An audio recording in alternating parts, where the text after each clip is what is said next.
오늘은 거룩한 주일, 특별히 성탄 주일 예배로 하나님께 감사 영광 올려드립니다.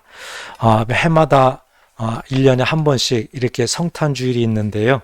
우리는 늘 마음속에 새롭게 성탄 주일을 맞이해야 될 줄 믿습니다.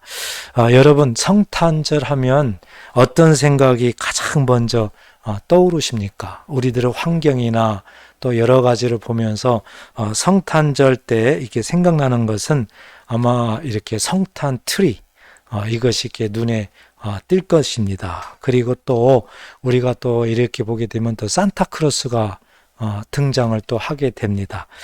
또 루돌프, 빨간 코 루돌프, 이런 것들이 이렇게 떠오르게 됩니다. 여러분, 우리가 분명히 생각해야 되는 것은 이 성탄 트리는 누구로부터 언제 시작됐을까, 이런 것도 좀 생각을 해봐야 됩니다. 이것은 간단합니다. 종교교육자 마르틴 루터에 의해 가지고 성탄 트리는 처음에 시작이 되었습니다. 그렇다면 이 산타크로스나 루돌프 이런 것들은 어떻게 시작됐을까? 이것은요, 상업적으로 기획해서 시작된 겁니다. 그러니까 예수님과는 상관이 없죠. 상업적으로 기획해서 이런 것들이 이제 등장을 하게 됐습니다. 특히 이 산타크로스는 코카콜라 회사에서 겨울에도 코카콜라를 많이 팔기 위해서 영업적인 측면에서 그렇게 홍보용으로 이렇게 만들어진 것이고요.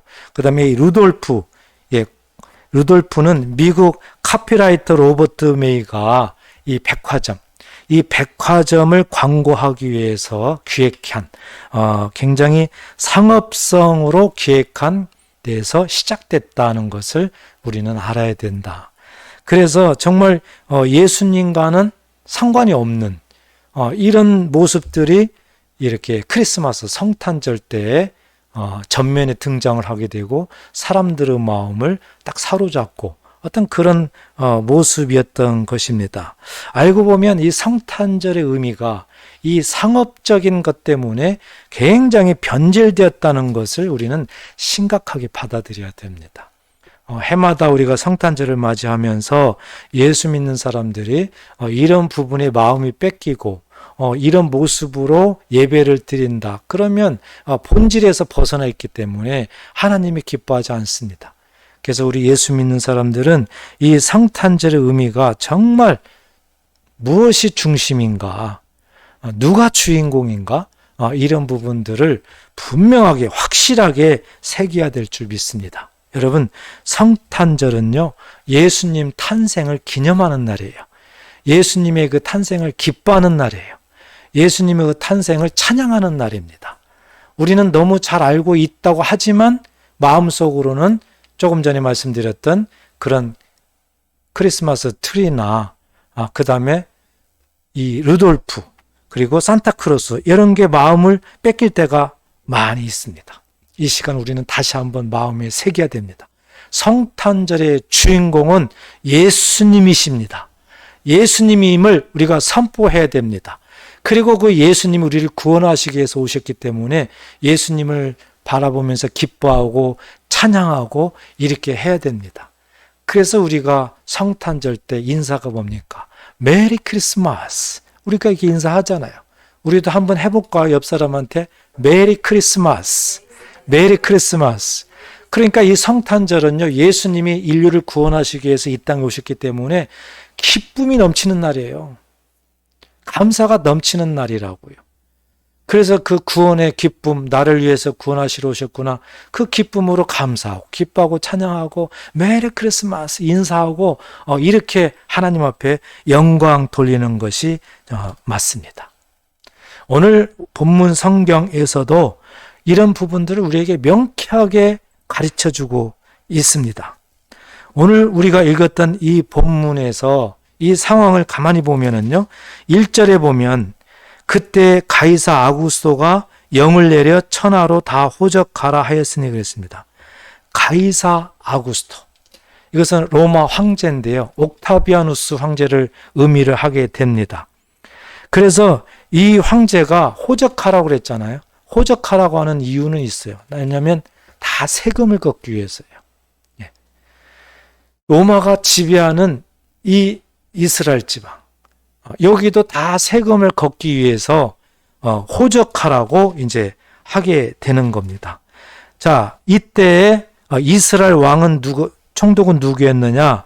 2절에 보니까 이 호적은 구레노가 수리아 총독이 되었을 때 처음 한 것이라.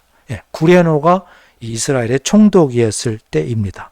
그래서 3절에 보면 모든 사람이 호적하러 각각 고향으로 돌아가며 그랬어요. 그러니까 자기가 살고 있는 집에서가 아니라 그 고향으로 가라 해요. 그래서 어떤 사람은 그 고향에서 살고 있는 사람도 있겠지만 어떤 사람은 고향을 떠나서 살고 있는 사람도 있을 겁니다. 호적은 반드시 고향으로 가서 해라. 자, 이렇게 명령을 내린 거예요. 자, 이렇게 되다 보니까 4절에 보니까 요셉도 다윗의 집 족속이므로 갈릴리 나사렛 동네에서 유대를 향하여 베들레헴이라 하는 다윗의 동네로 그 약혼한 마리아와 함께 호적하러 올라가니 마리아가 이미 잉태하였더라 그랬습니다. 자, 요셉과 마리아 약혼한 사이예요. 그런데 이들은 고향에서 살지 아니하고 이들은 갈릴리 나사렛이라는 동네에서 살았어요. 나사렛이라는 동네는 아주 적은 동네입니다. 굉장히 적은 동네예요. 자, 산동네입니다. 농사를 짓는. 자, 여기에서 살고 있었는데 이제 호적하라 명령을 했기 때문에 그들의 고향이 이제 유대 땅이에요. 그래서 유대 땅으로 이 요셉과 마리아도 이제 가게 되는 상황입니다. 자, 이제 그쪽으로 옮기게 되는 건데 거기에서 마리아가 이제 해산을 하게 되는 거고요.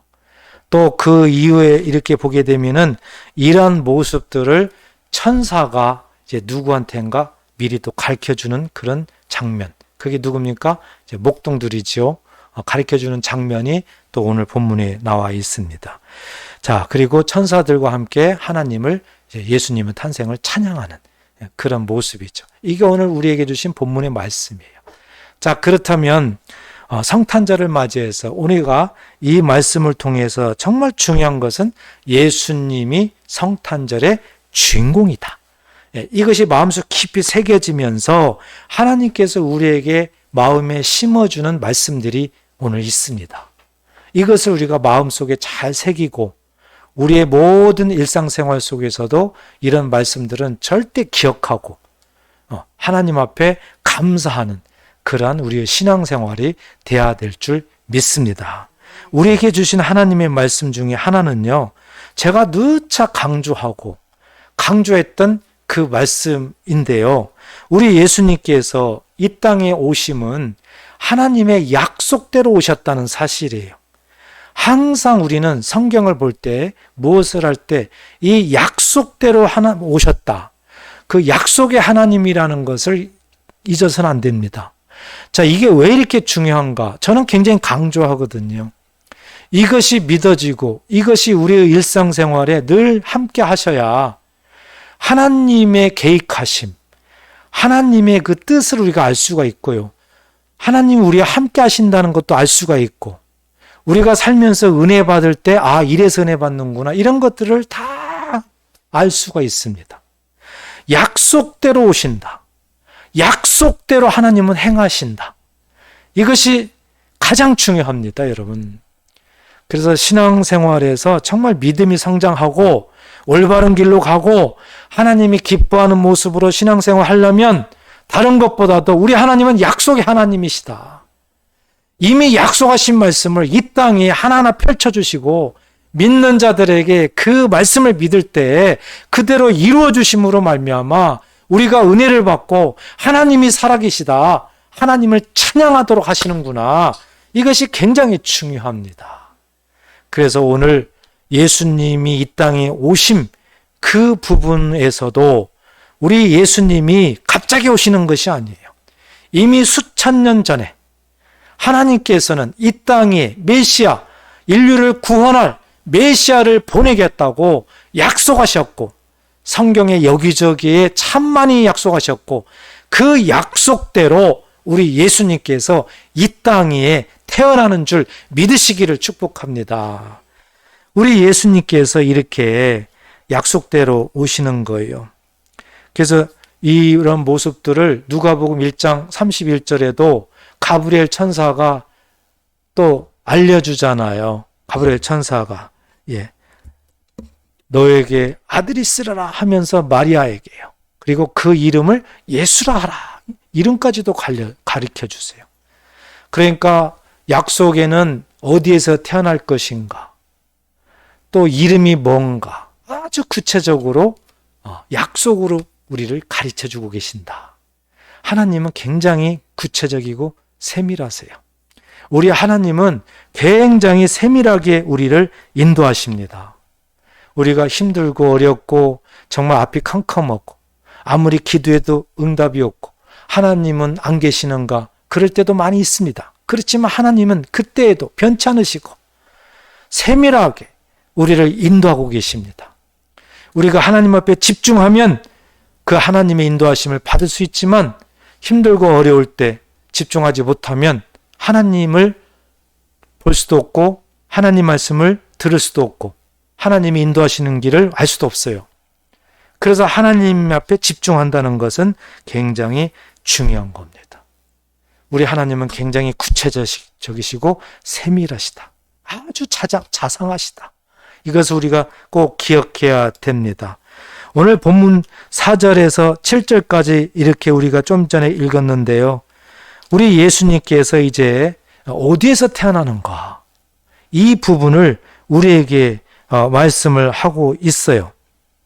요셉과 마리아가 호적하러 이제 고향을 갔습니다. 유대 땅에 갔어요. 그런데 그 유대 땅에 그 장소까지 정해져 있죠. 베들레헴. 그래서 이제 거기 가서 어디에서 좀 머물러 있어야 되는데 너무 사람들이 꽉 찼습니다. 호적하러 다 이동하기 때문에 사람들이 꽉 찼어요. 그래서 그 여관방에 들어갈 수가 없었습니다. 그래서 6절에 보면은 해산할 날이 이제 찼는데 큰일입니다. 그래서 결국에 7절에 보니까 첫 아들을 낳아 강보로 싸서 구유에 누웠으니 구유. 구유는 어디입니까?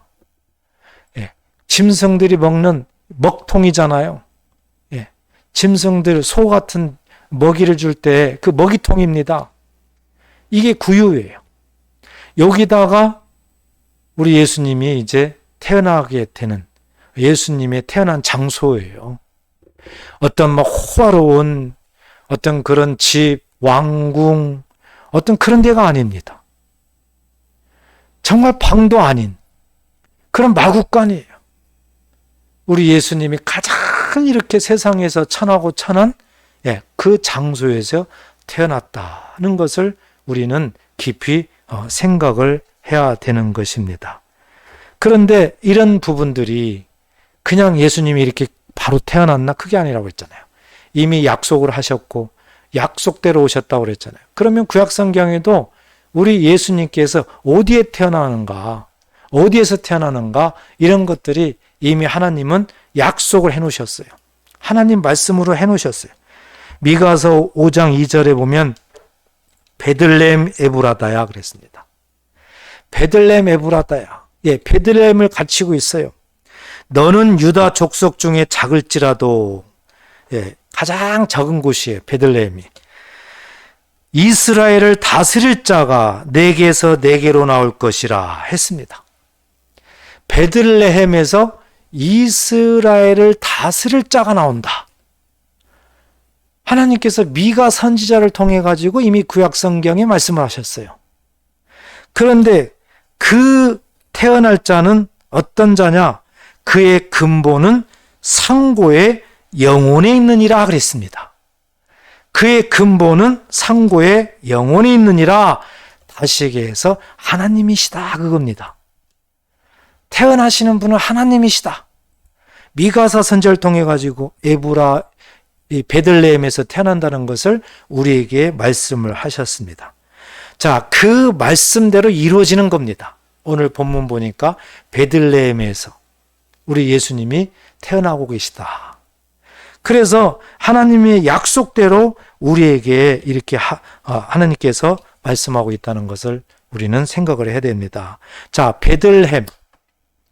아주 적은 동네입니다. 정말 산동네예요. 그런데 여러분, 베들레헴이라는 뜻이 뭔 줄 압니까? 떡집이란 뜻이에요. 떡집. 베들레헴이라는 뜻이 떡집이에요. 떡집.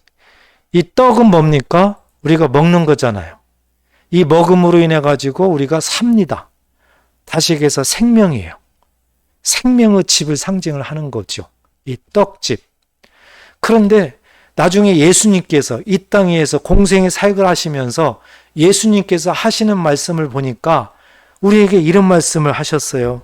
요한복음 6장 51절에 보면 나는 하늘에서 내려온 살아있는 떡이니 그랬어요. 예수님께서 직접 말씀하셨어요. 나는 하늘에서 내려온 살아있는 떡이다. 산떡이다. 예수님이 직접 말씀하셨어요. 그러면서 사람이 이 떡을 먹으면 영생하리라. 사람이 이 떡을 먹으면 영생하리라. 예수님의 말씀이 굉장히 의미심장합니다. 여러분, 그냥 단순하게 그냥 직역해가지고 하늘에서 내려온 떡이다. 근데 예수님은 사람이잖아요. 어떤 분은 이것조차도 이해가 안 가는 분이 있어요. 그런데 그 뒤에 보니까 더 이해가 안 가요. 사람이 이 떡을 먹으면 영생하리라 그랬어요. 아니, 떡을 먹는 건 이해가 가는데 영생한다? 그런데 예수님이 하늘에서 내려온 떡이다 막 이렇게 말하니까 굉장히 이해를 못하는 분들이 많습니다. 여기에서 이 떡을 먹는다 이 얘기는 예수님이 떡이라고 했으니까 예수님을 먹는다 이렇게 되겠지만 예수님을 먹는다, 이 먹는다는 구약성경의 표현은 믿는다는 뜻입니다. 믿는다. 그러니까 예수님을 믿으면 이렇게 되는 겁니다. 예수님을 믿으면 영생하리라. 이렇게 우리에게 예수님께서 풀어서 우리를 깨닫게 하시는 것입니다. 그래서 우리 예수님께서는 세상의 생명을 위한 내 살이다, 이 떡은. 그래서 예수님은 세상을 살리기 위해서 이 땅에 오심을 이렇게 우리에게 말씀을 하신 거예요. 그래서 베들레헴이라는 것은 뜻이 뭐라고 그랬습니까? 떡집, 떡집. 거기에서 태어났는데 우리 예수님이 생명, 영생의 주인공이셨구나. 그래서 이 땅에 태어나셨더라. 그러니까 장소 하나하나를 굉장히 뭔가 비유해서 의미 있게 우리에게 가르쳐주고 있다는 걸 우리는 꼭 알아야 됩니다. 또 하나 오늘 말씀을 통해서 예수님이 성탄절의 주인공이시다. 이것을 마음에 새기면서 또 하나 같이 꼭 알아야 되는 것은요. 기쁨의 소식. 특히 예수를 믿다가 또 어려움을 당하고 고난을 당하고 이렇게 됐을 때 그 기쁨의 소식은 반드시 그 뒤에 우리한테 따라오도록 하나님께서는 미리 알려주신다는 거예요. 하나님이 주시는 기쁨의 소식은 누군가를 통해서 미리 반드시 가르쳐 준다는 거예요. 하나님이 주시는 그 기쁨은 반드시 하나님이 누군가를 통해서 미리 가르쳐 주신다는 하나님의 메시지입니다. 이것을 우리가 마음속에 새기셔야 되는 것이죠. 그래서 오늘 8절에서 쭉 읽어보면은 하나님께서 천사를 보내가지고 목자들에게 미리 가르쳐 주셨어요. 목자들에게. 이 목자들에게 미리 가르쳐 주셨는데 8절 그 지역의 목자들이 밤에 밖에서 자기 양떼를 지키더니 주의 사자가 곁에 서고 주의 영광이 그들을 두루 비춤에 크게 무서워하는지라. 상상하지 못하는 그런 빛이 목자들에게 비치니까 얼마나 두렵겠습니까? 굉장히 두렵죠. 자, 이렇게 두려워했을 때 천사가 10절에 보니까 무서워하지 말라.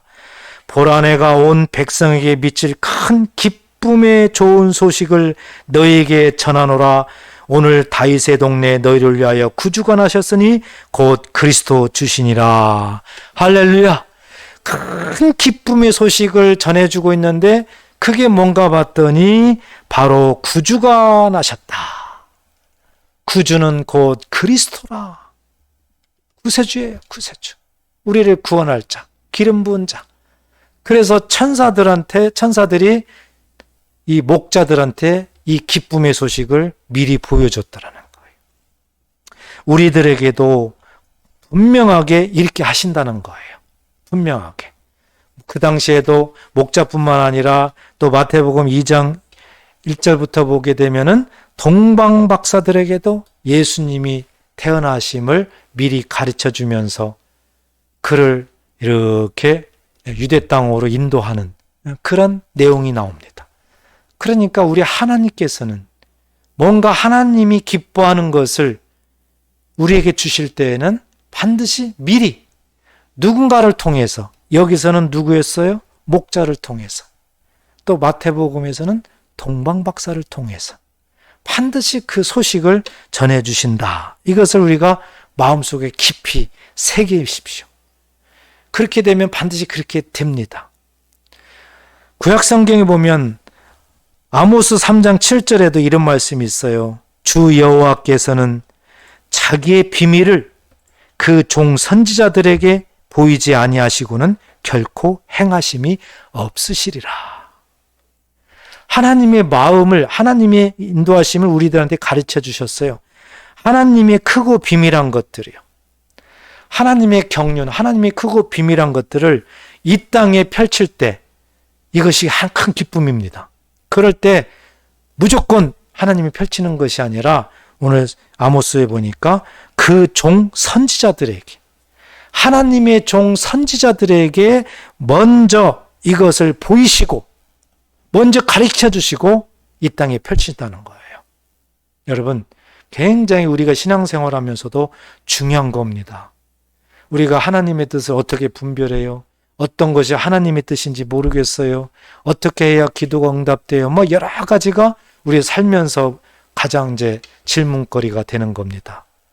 그럴 때마다 한번 가만히 보십시오. 설교를 통해서 그 힌트를 얻습니다. 찬양을 통해서 뭔가 감을 잡을 수가 있어요. 또 목사님들의 그 말을 통해서, 대화하면서 말을 통해서 그 정답을 얻을 수가 있는 겁니다. 이렇게 하나님께서 기뻐하는 일은 반드시 누군가를 통해 가지고 미리 보여주시고 알게 하시고 그 역사를 펼친다는 사실을 우리가 마음속에 꼭 새기시기를 축복합니다. 이게 너무 중요한 거예요. 우리가 신앙생활할 때. 여러분, 이제 기쁨의 소식, 메시아, 우리의 구원주 그리스도, 우리에게 오늘 본문에서는 가르쳐 주셨어요. 그러면은 우리의 일상생활에서도 분명히 하나님께서는 기쁨의 소식을 우리에게 주심을 분명히 약속하신 건데 우리에게는 기쁨의 소식이 언제 오실까? 이것을 우리가 생각을 해야 되는 거죠. 우리에게는 기쁨의 소식이 주로 언제 올까? 분명한 건요, 바로 기쁨의 소식이, 하나님께서 주시는 이 기쁨의 소식이 오는 것이 거의 아닙니다. 기쁨의 소식, 하나님이 주시는 기쁨의 소식이 오기 전에 성경을 보게 되고 우리들의 삶을 보면은요, 거의 대부분 그렇습니다. 반드시 어려움을 겪어요. 여러 가지 고난이 옵니다. 정말 견디기 힘든 아픔, 고난, 시험, 이런 것들이 먼저 닥쳐와요. 이것이 거의 공통적입니다. 그리고 그 뒤에 지나고 난 다음에 하나님의 기쁨의 소식이, 하나님의 기쁨이 우리에게 직접적으로 나타납니다. 이것이 하나님이 우리를 다스리고 우리를 인도하시는 방법인 것 같습니다. 야고보서 1장 2절 4절에 보면 내 형제들아 너희가 여러 가지 시험을 당하거든 온전히 기쁘게 여기라 그랬습니다. 조금 전에 제가 말씀드린 이것이 믿어지면 이 말이 이해가 가는 거예요. 그런데 그걸 믿지 못하면은 여러 가지 시험을 당하거든 온전히 기쁘게 여기라. 시험을 당했어요. 고난이에요. 그런데 어떻게 기뻐합니까? 기뻐할 수가 없는 거예요. 그런데 성경은 기뻐하라는 거예요. 왜 그렇습니까? 그 기쁨은 반드시 뒤에 온다. 고난과 여러 가지 시험이 앞에 있을지라도 하나님을 의지하고 바라보면 반드시 뒤에는 하나님의 기쁨이 온다. 이걸 말씀하는 건데, 그래 3절 보니까 그게 기록되어 있잖아요. 이는 너희 믿음의 시련이 인내를 만들어내는 줄 너희가 알미라. 인내하라는 거예요. 참으라는 거예요. 4절 인내를 온전히 이루라. 이는 너희로 온전하고 구비하여 조금도 부족함이 없게 하려 함이라. 할렐루야. 인내하니까 온전하고 구비하여 조금도 부족함이 없는 하나님의 기쁨, 하나님의 은혜가 우리에게 나타난다는 사실을 우리에게 가르쳐주고 있습니다. 하나님의 기쁨은 언제 올까? 우리는 편하게 생각하면은 그냥 고통, 어려움, 시험 이런 거 없이 그냥 바로 왔으면 좋겠어요. 그렇죠? 누구나 다 그렇습니다. 그런데 왜 하나님은 그렇게 안 하시고 이렇게 어려움이 있고 시험이 있고 이렇게 할까? 우리의 믿음을 연단하는 거예요. 믿음. 우리의 믿음을 하나님은 보시는 겁니다. 믿음이 있을 때 하나님께서는 하늘의 것을 계속 주시는 거예요. 여러분, 어린아이한테 칼을 줘보세요. 부모가 자녀를 사랑한다고 그 어린아이한테 칼을 줘보세요. 큰일 납니다. 하나님도 우리를 너무 잘 아십니다. 하나님도 우리가 어떤가를 잘 아세요. 그래서 하나님은 우리들 필요한 대로 믿음 따라 우리한테 하나하나 주시는 거예요. 그래서 우리의 믿음을 보신다. 그러니까 우리는 자꾸 믿음, 하나님 앞에 믿음을 기도해야 되고 믿음을 자꾸 쌓아야 되는 거예요. 이 믿음을 쌓기 위해서 계속 하나님은 활용을 하시는데 계속 우리를 방해하는 방해꾼이 분명히 있어요.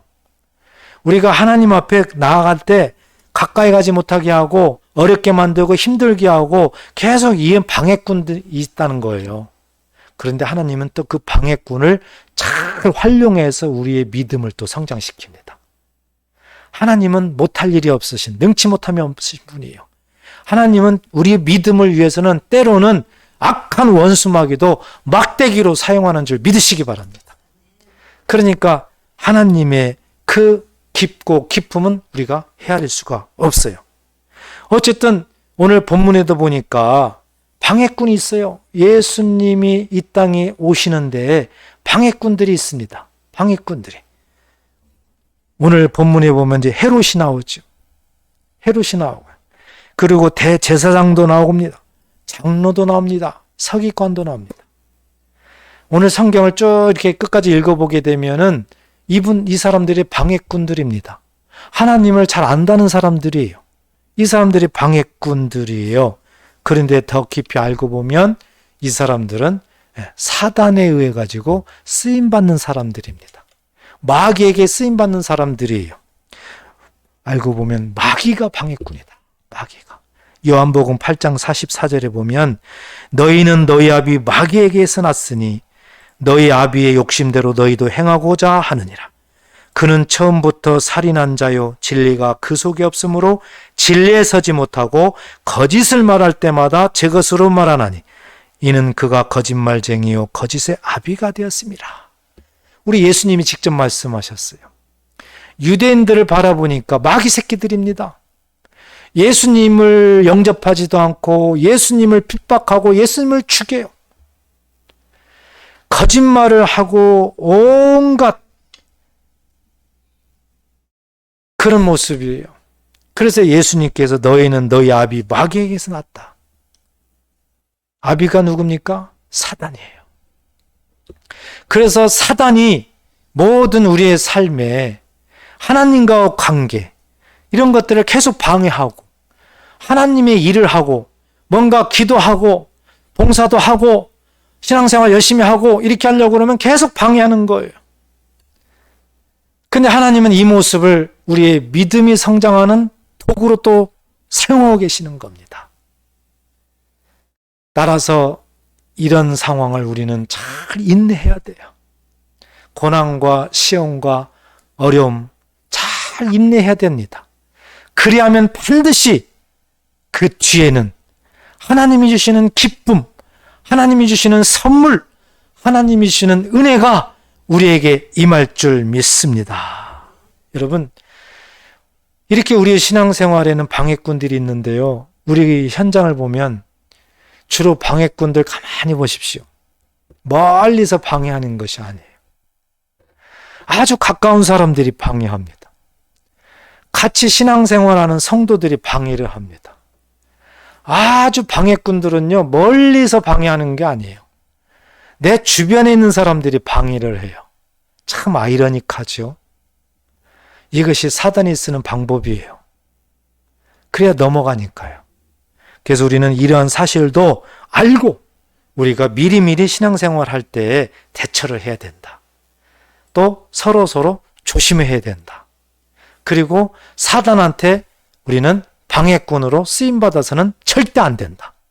이렇게 되면 하나님의 방해꾼이 되는 겁니다. 큰일이죠. 우리는 하나님의 방해꾼이 되면 안 돼요. 오히려 하나님을 선전해야 되는 거죠. 하나님의 기쁨을 오히려 전하는 사람이 돼야 돼요. 전달자가 돼야 됩니다. 그래서 우리는 정말 우리의 삶에 하나님께서 주시는 이 기쁨을 얻기 위해서는 인내해야 되는구나. 그 전에 어려움이 올 수도 있구나. 시험이 올 수도 있구나. 여러 가지 많이 오는구나. 그렇지만 뒤에는 반드시 하나님이 주시는 기쁨이 따라오는구나. 이것을 마음에 잘 새기시고 이제 우리의 삶을 오늘 성탄절을 맞이해서 하나님 앞에 드려야 된다는 거예요.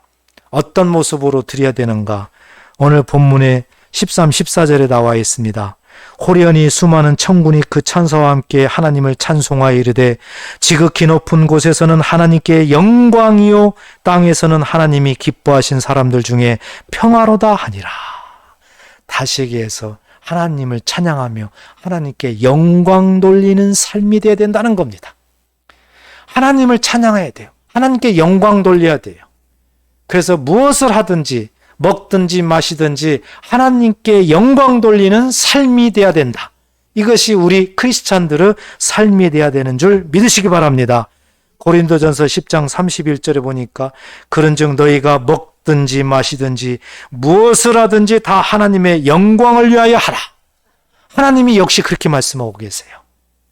그래서 우리는 세상 사람들과 구별돼야 됩니다. 어떤 상황, 무슨 환경 우리가 있든지 간에 항상 하나님께 영광 돌리는 삶, 하나님을 찬양하는 삶, 이것이 하나님이 우리들에게 주신 명령이고 하나님이 기뻐하는 뜻입니다. 오늘 성탄절을 맞이해서 우리는 꼭 기억해야 됩니다. 성탄절의 주인공은 예수님이십니다. 예수님께서는 하나님의 약속대로 이 땅에 오셨습니다. 그리고 우리를 구원하시기 위해서 모든 죄를 담당하시고 십자가에 죽는 것입니다. 또 하나님이 주시는 기쁨, 하나님이 주시는 복은 사전에 반드시 우리에게 알려주십니다. 누군가를 통해서 알려주십니다.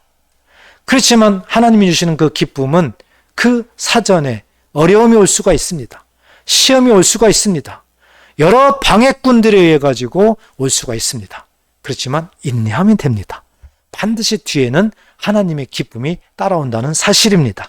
이 말씀을 마음에 깊이 새기시고 앞으로의 모든 삶 속에서 하나님이 주시는 기쁨을 누리는 저와 여러분 되시기를 주의 이름으로 축복합니다.